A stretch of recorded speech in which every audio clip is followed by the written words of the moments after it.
I didn't expect to be back here talking about banks so soon, but here we are.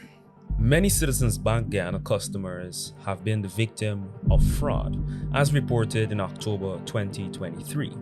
If you're a Citizens Bank Guyana customer, I think you'll want to watch this video to the end.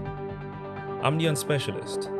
Let's talk about this Citizens Bank Guyana fraud case. Before we get into today's topic, here's a word from our sponsor. One medical mistake can permanently change your life or the life of someone you love. These mistakes are too common in America, causing injury and sometimes death. If you suspect that you were injured as a result of a medical mistake, call Washington Law Firm today. Don't lose your opportunity to get compensated. Don't wait. Book your free consultation with Washington Law Firm by calling 718-877-3100. Or find us at 455 Utica Avenue, Brooklyn, New York. If you'd like to advertise with us, be sure to make contact via our Facebook page. If you'd like to employ me specifically for voiceovers, advertisement, as an MC, or otherwise, you can also do so using the same means. The beautiful voice that was in the ad you just heard is available to you, along with many others. It all started in October 2023 when numerous Citizens Bank Guyana customers were complaining of fraudulent activity and unauthorized withdrawals from their accounts. Of course, this triggered panic and outrage given earlier in the year there was a massive data breach involving multiple banks. According to some reports, the bank never collectively told customers what happened. The news media did reveal that something happened, but they too were vague about what actually occurred. This leaves us with three things to address in this video. What happened to customers? How did the bank respond? And what you can do to protect yourself. To understand what happened, we have to go through a rough timeline of events. In mid-October, Citizens Bank Guyana customers began complaining of unauthorized withdrawals from their bank accounts. One customer even mentioned that when he went into the bank to withdraw, he discovered that his account had been emptied by fraudsters. Over the next week, the number of complaints would increase, and by this time, the bank was obviously aware of the problem. Citizens Bank Guyana acted swiftly and canceled their customers' cards. However, it appears that their customers were not given full notice because when they posted that the ATMs were down in select areas for scheduled maintenance, customer service suggested that their customers' ATM cards were still valid for use. On the flip side, the customers were saying in the comments that the opposite was true. So, was there a data breach like early in the year? That may be possible, and the answer is technically yes, but this case differs from the previous one. Our theory is that Citizens Bank Guyana was the target of a comprehensive skimming attack. It came off with a pop, an ATM card skimmer and pinhole camera device falling into the hands of Roy Renna. So how does skimming work? Well, skimmers are tiny malicious card readers hidden within legitimate card readers that harvest data from every person that swipes their cards. After letting the hardware sip data for some time, the thief will come back to the compromised machine and pick up the file that contains all the stolen data. With that information, the thief can do a number of things. Typically, when the thieves steal data, they'll use that data to rack up fraudulent charges online with the card information, maybe use the same card information on the phone, sell the data on the dark web, or create counterfeit cards. In this case with Citizens Bank, it seems that the fraudsters made counterfeit cards so that they can go to ATMs and withdraw from customers' accounts. To reiterate, the three primary uses of skimmed data would include copying the data onto counterfeit cards, as seems to be the case here, using the card data to make internet or over-the-phone purchases, which is referred to as card-not-present fraud. The stolen data can also be used to carry out identity theft. This occurs when the criminal uses your stolen personal data to set up accounts or take out loans or do other financial actions in your name. Beyond these, if you made a purchase or used your debit card at the ATM, your personal identification number may have been stolen as well. This allows the crooks to drain your bank account, as seems to be the case with many of these customers that complained online. Here's why we believe this was a case of skimming. Around the same time, Citizens Bank Guyana told their customers to come in and upgrade their ATM cards. The media had numerous reports of persons being caught and charged with fraud robbing Citizens Bank ATMs. All the suspects were caught and found with blank ATM cards with magnetic strips, which they used to make unauthorized withdrawals from the accounts of various legitimate Citizens Bank customers. Clearly, the bank collaborated with the authorities to narrow down the search and catch these suspects.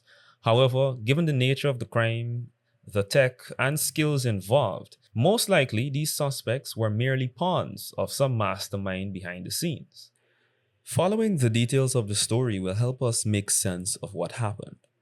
Detectives arrested Bojnarayan Gopal, called Sandeep, a 37-year-old technician of Caldingen, East Coast Demerara, Tulsi Rampasad, a 26-year-old welder of Purika East Bank Essequibo, and Akashmati Ramnarayan, a 37-year-old Superbet cashier of Caldingen. They were all in a black Fielder wagon, number PAE 364, driven at the time by Gopal, police headquarters noted in a statement. These three suspects are a technician, a cashier, and welder, respectively, all of whom are unlikely to have the skills or access to the technology to perpetrate this type of crime, making them merely the pawns that were used to do the dirty work. The trio, who were under surveillance, were observed visiting the Giftland Mall's Citizens Bank ATM machine. Rampasad came out of the car dressed in a black hoodie and red short pants and went into the ATM outlet. Police said he spent about 40 seconds and returned to the car. They then left Giftland and went to the Citizens Bank ATM at OMG on Sheriff Street, where Rampasad was observed again exiting the car, entering the ATM outlet, where he spent 45 seconds, after which he exited